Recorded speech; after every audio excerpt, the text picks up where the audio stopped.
Good morning, everybody, and thank you so much for joining us right here on the RW. This is Brandon Macy, your host, and I am very excited to have former NBA and our very own Rockets, Joe Stevens, as well as a local business owner, and of course now the judge of Precinct 3 residing right here in our area. Good to have you, man. Brandon, it's a pleasure. Known you my whole life, it seems like. It seems that way. And I'm glad you got this successful podcast, and I'm honored to be here today.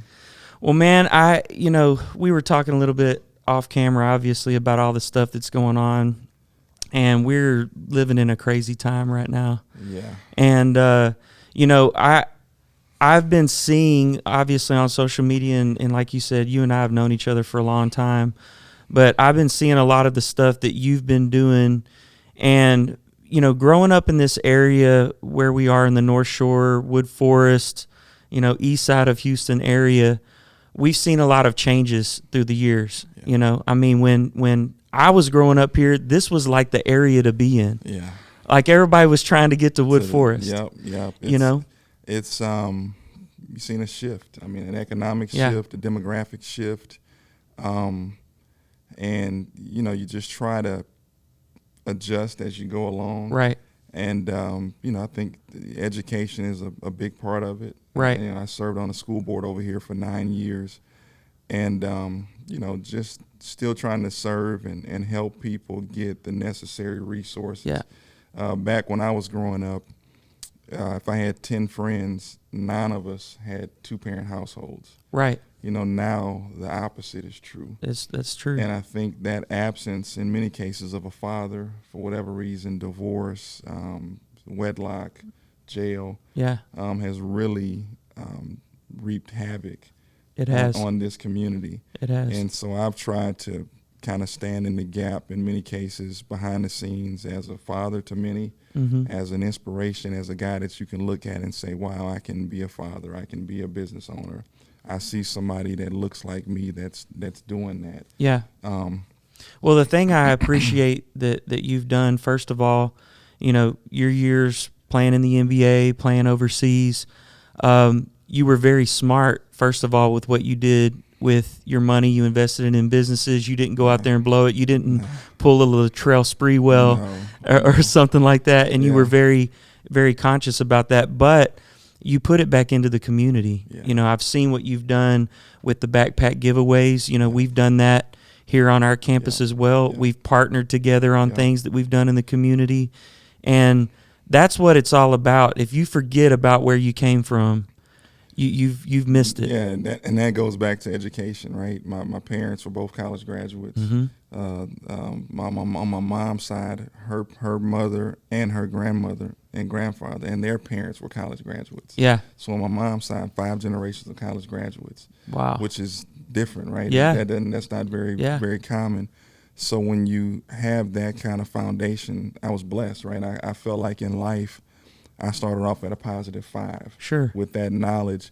So when you understand, and you get that from home, when you do come into a little money, I bought some dumb stuff. Like, right, I wasn't perfect. I was a young guy with everybody's in their early 20s. But I bought a house that I still live in today. So I can still say I've got a house that's paid for. I had, and that's kind of some of the things that I try to pass on to my kids. Yeah. As well as kids in the community, right? We got a lot of kids from North Shore that are making it to the NFL. I go and speak to kids all the time. And the first thing I talk to them about, one, is what kind of person you are, right? Right. Your attitude determining your altitude. But I also talk about credit. Mm-hmm. That's something they don't talk to kids about. I talk about credit. I talk about how to interview for a job. Right. I talk about how to carry yourself. I talk about something that I wasn't good at as a young man, and that's relationships. A lot of the people I came in contact with as a 23-year-old man, that I wish I could have cultivated those relationships. But sometimes when you're in it, like, you don't realize, like, the opportunities that are around you every day, because you're like, oh, I'm the basketball guy, I'm the Houston Rocket. They all want me. Right. But long term, those relationships with those billionaires, with those Shell Oil executives, go way longer than a basketball will. Well, and you could have gleaned, and probably did glean some, but maybe not taken the advantage that you could have taken with those guys. and grown those relationships that last today. Because I know, I've met. I'm trying to remember the guy's name that you play with overseas. That I've met several times. Oh my goodness. Dwayne Yeah, Carter? Dwayne. Yeah. I met guys like that I know you've kept those relationships with that have also done good things. Yeah. And, I'm a firm believer that when you invest yourself, if it's, monetary, whatever it is, back into where you've come from, back into good things, back into people, that it's going to come back to you. And I've watched it myself happen with you. Yeah. From the early days of you living across the street from my parents to, you owning your own business, to you owning the insurance company, all the things that you've done. It's kind of like Cheers, man. You want to go where everybody knows your name. Yeah. And from that, it gives back. Absolutely. Right. When you, and it's biblical, right? It's reaping and sowing. Yeah. A lot of times you see people want to reap and reap. Yeah, and that's they exactly never right. sow. Yeah. You know what I mean? And what I've learned, Brandon, over the years is it's not necessarily where you sow that you're going to reap from that same deal, right? That's right. I've been hurt a bunch of times in you do stuff for people, and when you need something from that same person, and they have something they can give you, like I'm going to give you an example. I had a good friend of mine. I won't mention his name, but guy got into every nightclub you could ever get into for free. Yeah. He partied with me for years as a Rocket, the finest steakhouses in town. I mean, this guy was an NBA basketball player. I think I know who you're talking about. Without the jump shot, right? For years. Well, I was doing a backpack giveaway at the Work Source on Wallaceville. This guy owns a big old barbecue pit. Mm-hmm. And I needed his barbecue pit for a day. Hey, man, can I borrow your pit? We're going to make hot dogs for people for free. I'm giving all this stuff. I'm spending my own money on this. I just need you to bring your pit, this big 2-ton pit or whatever it is. Oh, man, I can't do it. I don't want to damage this, how I make my money. And he wasn't using it for that day. And no problem. I called another buddy of mine. They brought the pit up there within minutes. Yeah. But I was so hurt by that because I thought about all the hundreds of thousands of dollars and all of the stuff this guy has benefited from our relationship. And all I wanted was a barbecue pit. Yeah. And we talked about it, and I kind of told him how I felt, but I was expecting, because I had sold with him so much, that I could get it back. But inevitably, blessings will fall out of the sky, because the relationship that I got from the other guy that let me borrow his pit, he's one of my biggest donors today. Right. And I didn't even know the guy at the time. So it's just taught me a lot of valuable lessons. You sow, and you don't worry about where the reap is going to come from. That's right. Because the benefit the giving is the blessing. That's right. The giving is the community supports you when you run for office. The giving is, I don't ever want for anything in this community because I know somebody that has that resource. And so I don't worry about that stuff. I just continue to try to give and give and give. And it's paid off for me. Well, if you look at, for instance, sports, it's about the people anyway. Yeah. Right now, look at what's happening to sports because you can't get people in the arena. Yeah, you don't have anything. You don't have anything. Yep. And so if you're not willing to give back to those people at some point, I get that it's got to be tough, especially if you're a superstar. We were talking about Michael Jordan and all that stuff off mic, but I get that if you go somewhere, you can't go anywhere and be unrecognized and all that kind of stuff. But part of your responsibility is to give back to those same people that are supporting you on the court. This is a purge, man. This is now the same guy that wouldn't sign an autograph would probably beg somebody to get an autograph right absolutely. now. I mean, just a guy that wouldn't want to. I'd love to shake somebody's hand right now. Yeah. Just the little things now, I think we're becoming to appreciate them. Yeah. I even think there's even a deeper, I don't know, maybe it's just me, but since all of this coronavirus stuff has been going on and people had to literally sit down, I felt like the earth could breathe. I felt like the weather has never been better. Right. I don't know what it is, but for the last 3 months, I've looked outside and been like, babe, the weather is great. Yeah. You go outside on your balcony and you're like, man, it's 50 degrees, 60 degrees in May in Houston. Yeah. You don't think maybe the earth is saying, guys, without all the exhaust, without all the hustle and bustle, without all the greed, if you just give it a break, I promise you, you'll be okay, right? Well, and I think that we've brought so much on ourselves, in this rat race, man, where we're running around. We don't have a chance to really spend time with our families the way we want to. We don't have time to grow our relationships. Yeah. A lot of times we're in relationships that are literally in a maintenance mode because we're so busy going. Yeah. We got to go to this restaurant. Yeah. This play's opening up. We got to go over here. And I heard somebody tell me the other day, they said, I've sat down with my family and I said, we are not going to add these things back to our lives when Same things here. get back to normal. Same here. Because I'll tell you, the life that I've been living over the last few months, this has been a terrible thing. I hate the people that have been sick. You were talking about friends that you've had that have passed away, friends that you have that are still hanging in the balance. We don't know what's going to happen. Yeah. All of that is so terrible. But sometimes in those times, it's when we really get our reality check and we go, we've been doing this wrong. We've been doing it wrong. I don't know if I'll ever get this kind of family time back. Yeah. Outside of retirement. Right. And it's been wonderful. And I really, and again, I don't want to add back the hustle and bustle. I don't know how I'm going to do it. Yeah. But I know I'm going to carve out more time where the 5 of us are together for extended periods of time because I've enjoyed it. I've enjoyed the conversations, meaningful conversations. Right. You know what I mean? And not just seeing people in passing. So, I hope we get out of it. My deepest sympathy and condolences go out to all the people that have lost loved ones.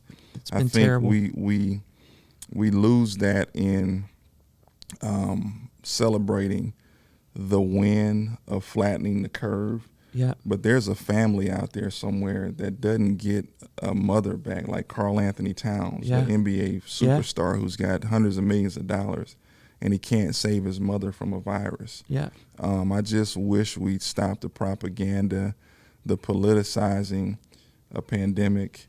It doesn't matter what your politics are right now. We're all in this together. So I don't care if you're from Wuhan, China.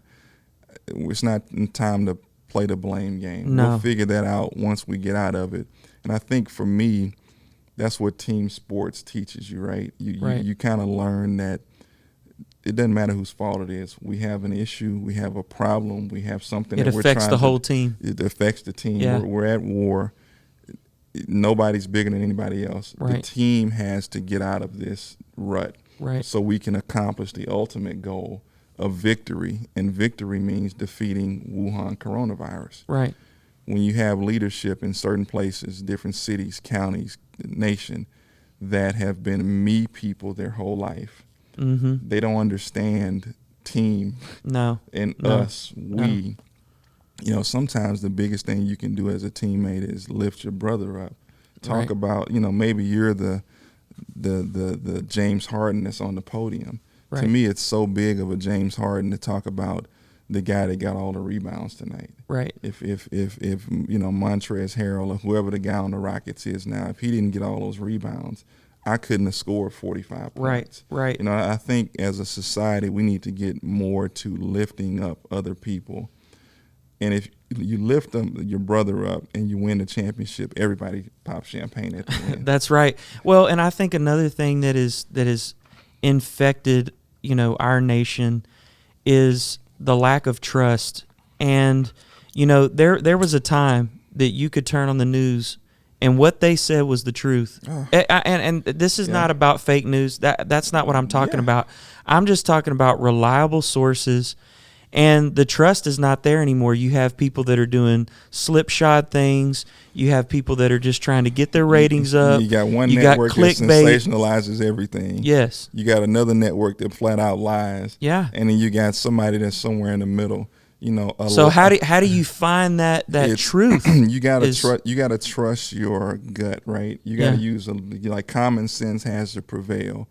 A lie used to disqualify you. It used to, From running for office, from running for school, for whatever school. You couldn't be the superintendent of a school district if you were caught in a lie. Yeah, no, now you're right. you can. That stuff kind of gets swept under the rug. And I'm not here to condemn anybody, but we need to get back to basic principles. I agree. Honoring your mother and father, not lying, not cheating, not stealing, just all of the stuff. We've gotten so far out of bounds in terms of what's okay now. Yeah. Prayer, right? We can't Yeah. even pray in school. Yeah. That's crazy. I know. That's crazy. And I don't care what your faith is. I honestly believe when we all get to the pearly gates, we're going to look at our Muslim brothers and our Hindu brothers, and we're going to be like, oh, you were talking about the same guy. Yeah, yeah. You know? I definitely think it's going to be a lot different than the picture we've painted, for sure. Yeah. And again, it's because people have agendas. People have, you said many times already about, being partisan. A lot of people, they grew up in a certain way. They're not wanting to open their minds to other things. And, we talked on this podcast just a couple of months ago with a good friend of mine, had a long discussion about racism. Yeah. And I said, look, this is something that I'm coming from a point of view. I'm trying to understand this. That's the key. Outside of me, That's because I haven't been there. That's we had this recent shooting that just happened. That has just been an atrocity in our country. And for me to try to speak to something like that when I don't know what that's like, I'm not even going to pretend that I do. Yeah. But I am going to try to be open and go, let me try to understand this. You got it. From another perspective. And that's empathy, right? You that's trying to, I don't care what your race, what your politics are. There's a common ground that we can agree upon. Sure. And if whether it's Mitch McConnell or Joe Stevens, right? Mitch, do you love your kids? Yeah. Mitch, I love my kids. Mitch, my kid has a skateboard and she wants a hoverboard. Mitch is, man, my kid has okay, so now we've connected on a common ground. Sure. Let's build on that. And I think the more we talk and the more we have real conversations without all of the stuff that's around, right? If you and I, it's like two guys playing basketball in the gym. We can bump each other. We can talk crazy to each other. Sure. The minute you put a girl in the stands, that same one-on-one game, now we're ready to fight if you call me that name because she's sitting in the stands. Right. And I think that's what goes on with constituencies and different things like that. But at the basic level, killing is wrong. Absolutely. It's wrong. There's not a house, there's not a piece of sheetrock, there's not a television in the world that's worth somebody losing their life. Absolutely. So if you just start there, you can get to the answer. But at the end of the day, we have to listen. Right. If somebody says Black Lives Matter, doesn't mean your life doesn't matter. Right. You don't have to always have an antithesis to somebody. You have to listen and you have to say, why is he kneeling? Right. Why is he kneeling? Right. What does he say he's kneeling from? Not all of the chatter. Why are you kneeling? I'm kneeling because unarmed blacks are being killed at the hands of police in a disproportionate number. Sure. Okay, I want to understand that. Tell me more. Right. Tell me how it makes you feel. Well, it makes me feel like I don't trust my country. It makes me feel like the flag that I would die for doesn't care about my life because I've seen this happen time and time again and nothing changes. Yeah. And so, okay, well, let me tell you how it makes me feel when I see you kneel during the anthem. Sure. My grandfather died in World War II. So that's what that flag means to me. So when I see you kneel for that, okay, I get it. So maybe what I'm kneeling, but it got your attention, right? Right. So now let's have a conversation about it and let's see what we can do to fix it. Well, and what you said is exactly true. I think the problem is the absence of conversation. Yeah. People literally sitting down. That's why sometimes when I see protesting, and I agree that you need to stand up for what you believe in, whatever that is, even if maybe I don't agree with it, maybe I don't understand it. Yeah. But if we're just screaming at each other, you can't hear anything. You can't hear anything, and I can't understand in that context. Yeah. You can't understand where I'm coming from in that context. I do feel like this is something we're getting better at. Yeah. I do. I think this is why this podcast is good, because we get to talk about these things, air things out. You know, my word for 2020, I kind of do this every year, was intentional.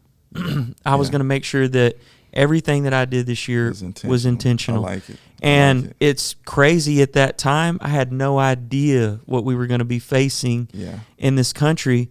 But with everything being boiled down and us coming back to a baseline Yeah. where everything is stripped away. Yeah. And If you're real about it, I don't mean to interrupt you. If No. you're real about it, the guy and the militia storming a state capitol with assault rifles Mm-hmm. because they want to open the government up, or they want to protest somebody mandating they wear masks because of their what they perceive as their constitutional rights based on how they've interpreted the Constitution. Right. They can't be perceived as patriots, Right. and the guy that kneels in protest silently be seen as un-American. Right.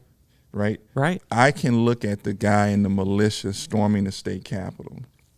Do I agree with his methods? Absolutely not. Sure. But Sure. I understand. Right. So and so I would say to him, let's have a conversation, right?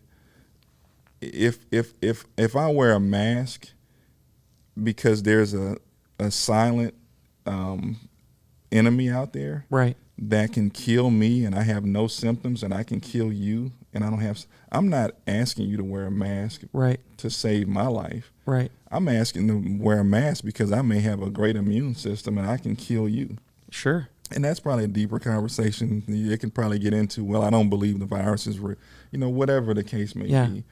But at the end of the day, we've got to get back to conversation and real we meaningful, intentional conversations so that we can be Americans together again and stop the divisiveness, have real conversations. The country needs to have a real race conversation. I agree. It's just something that's got to happen. We're a multicultural nation. Mm-hmm. We're a nation that was built on people coming here and assimilating in. The Statue of Liberty represented that. So do we need to stop immigration, illegal immigration? Absolutely. Right.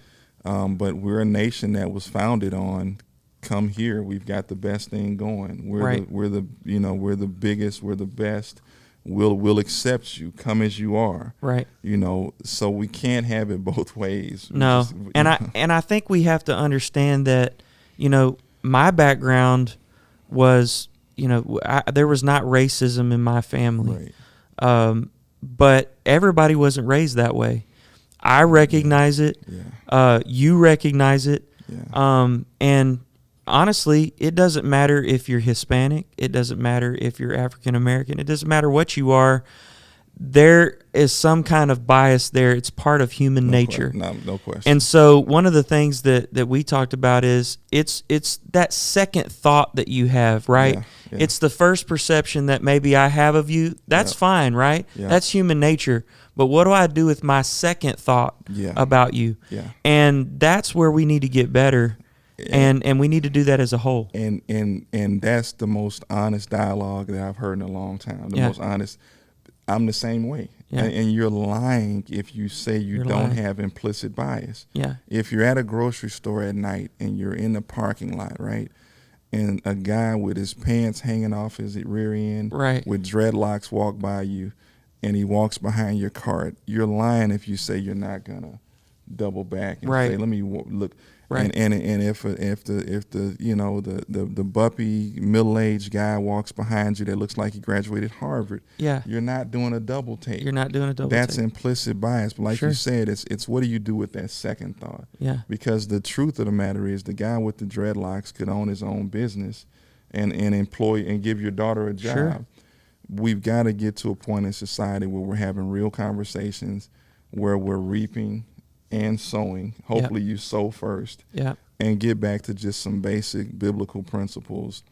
Get prayer back in school. Absolutely. Let's come together as a country. Let's defeat coronavirus and allow this to reset us all, like rebooting a computer. Let's just reset from here. I agree. And see if we can move forward. Let's move away from the two-party system in America. I think it's horrible. I agree 100%. I think it's like being a Blood or a Crip. It is. It really is. The two biggest gangs that we've got going right now. And it creates separation. Yeah. I've got some fiscally conservative ways. I've got some socially liberal ways. Yeah. And if anybody says they're just one way diehard, you're crazy. Well, and the thing that I don't like, and I know we got to wrap up here because we got a limited amount of time, but one of the things that I don't like that's happening right now is in our country is if you have a certain belief, then you're automatically categorized as this, or you're automatically categorized as far left or far right. Yeah. Look, I have a mixture of beliefs that honestly fall under several categories. No question. But that doesn't put me in a one box or another. No. Yeah. And I shouldn't have to choose. I shouldn't have to be forced choose. Yeah, and I shouldn't look at you and go, because he's got that one belief that maybe we don't agree on, that all of a sudden that separates him over here and we have to be enemies now on all fronts. I put a post on Facebook the other day, and I got to stop posting on Facebook because people get so dug in. They like, I'm not voting for you because you can't read comments. Like, dude, you can't read comments. And I like every comment on my post, right? Yeah. And every comment. You could have said something bad about me, and I'll like it. I probably didn't read it to begin with, right? And I'll like it. I had a guy the other day tell me, "Oh man, Joe Stevens, I've got an issue with you. I don't think you can be fair and impartial because of you liked his comment." And I finally read the guy's comment. He was saying something that was kind of about implicit bias. And I was like, whoa, this guy took the fact that I said that I liked his comment, that I agreed with him wholeheartedly. And because I agree with him, he has concerns as one of my constituents about my ability to be fair and impartial, despite the fact that the Houston Bar Association ranked me one of the best judges in the county. Yeah. Forget all my goodwill. Yeah. And lifelong relationships in the community. Right. A few of your Facebook posts have troubled me, but a lot of times I put stuff on there, one, to get a reaction, right? Sure. I was at the dessert gallery the other day, and I was watching the line, and I put on there, I wonder if whether people wear masks or not, if it's indicative of their politics. That was the post. Yeah. I didn't say you're if you got them. And it was a question. It was a question. Yeah. I just wonder if this is indicative, of their politics. Yeah. Oh man, it said, it did and I just said, it's just a question. Just a question. Yeah. Just a question. So anyway, man, we got to talk basketball before I get out of here, though. Yeah. So Last Dance. Yeah. So we were talking about that a little bit off mic, but that has been very interesting, man, to keep up with that and see kind of the inside look of all that went on. I mean, I remember that era very well. Yeah. You played, against Michael at one time. Yeah. Now, we won't talk about the fact that Mario Ellie didn't do his job. And I got blamed for it. Yeah, it was. I watched that play, and I'm going to tell you right now, you were not at fault for that in any way. He was almost at half court when he threw the lob. I'm not going to pressure him 5 feet above the 3-point line so he can drive by me. Absolutely not. Because Scotty was quick. Scotty was quick on the drive, and the thing is literally when I was watching that play, I said, first of all, Mario Ellie had his back turned to Jordan. You can't play. He's trying to deny. So let's rewind. He got hit with about 6 fadeaway jump shots. Okay.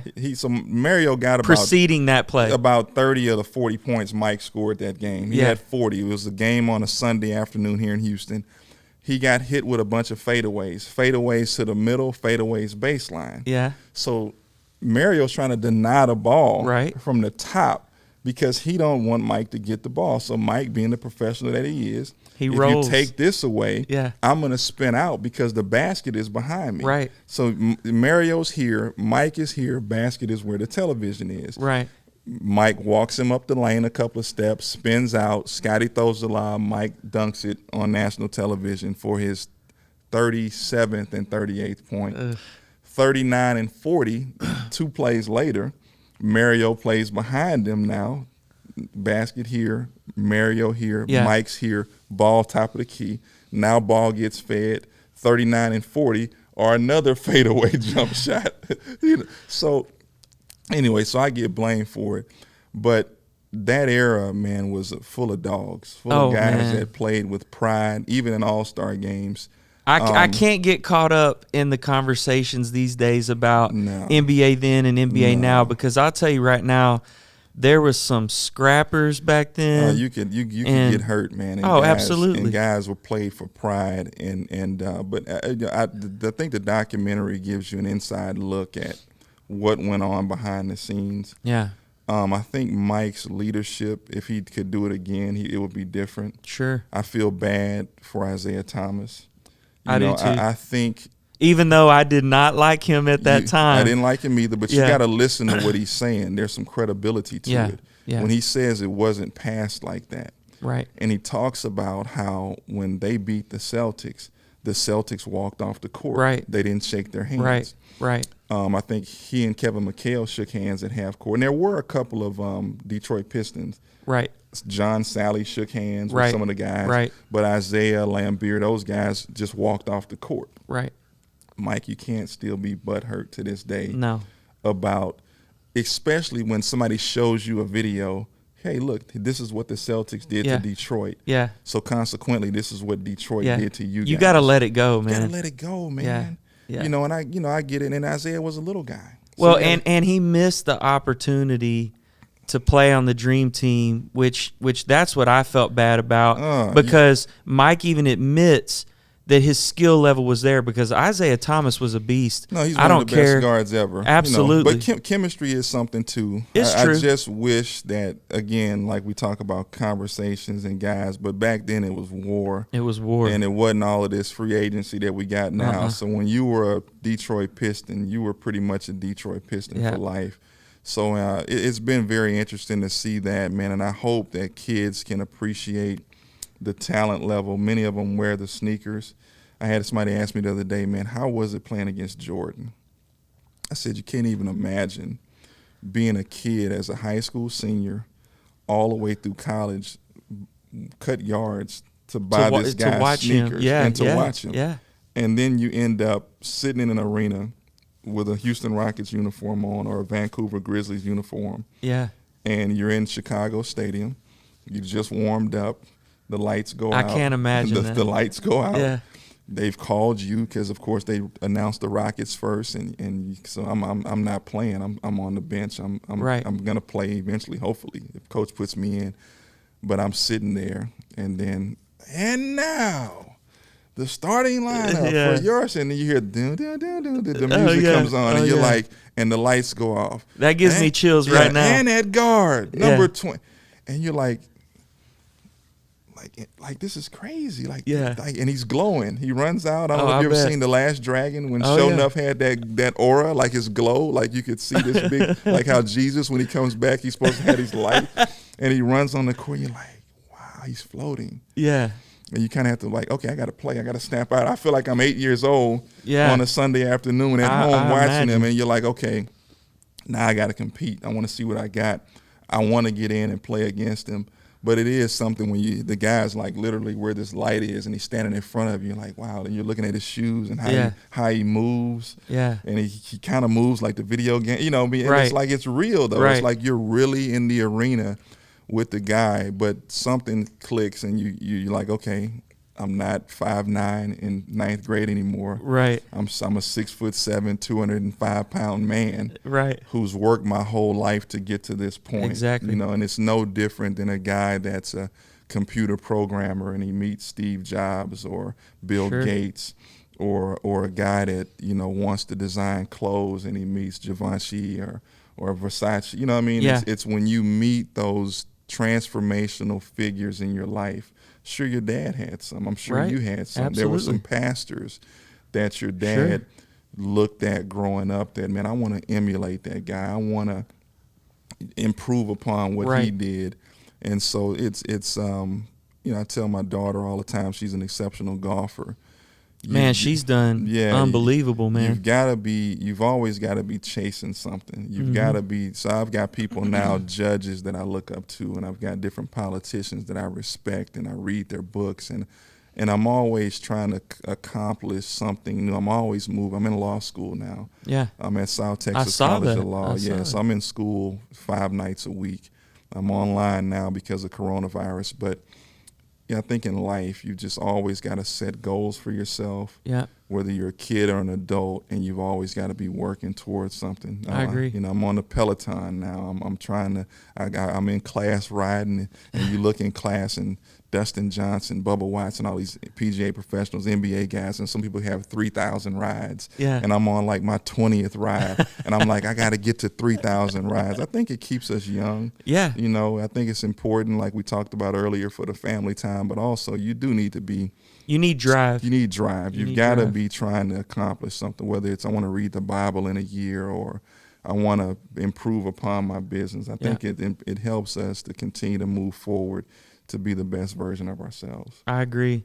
Well, I want to thank you not only for taking the time today out to talk about all this, but I want to thank you for your leadership.